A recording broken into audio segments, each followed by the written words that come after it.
Bitcoin white paper. 6. Incentive.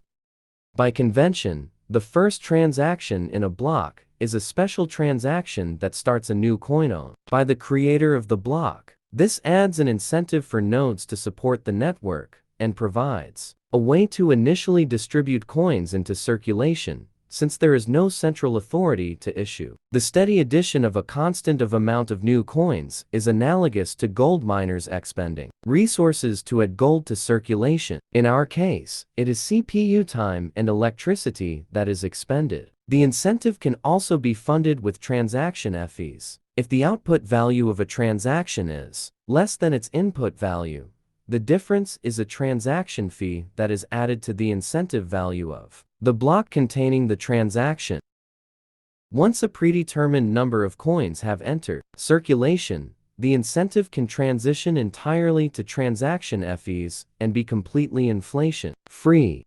The incentive may help encourage nodes to stay honest. If a greedy attacker is able to assemble more CPU power than all the honest nodes, he would have to choose between using it to defraud people by stealing back his payments or using it to generate new coins. He ought to find it more profitable to play by the rules, such rules that favor him with more new coins than everyone else combined, than to undermine the system and the validity of his own wealth. 7. Reclaiming disk space. Once the latest transaction in a coin is buried under enough blocks, the spent transactions before it can be discarded to save disk space. To facilitate this without breaking the block's hash, transactions are hashed in a Merkle tree 725, with only the root included in the block's hash. Old blocks can then be compacted by stubbing off branches of the tree. The interior hashes do not need to be stored.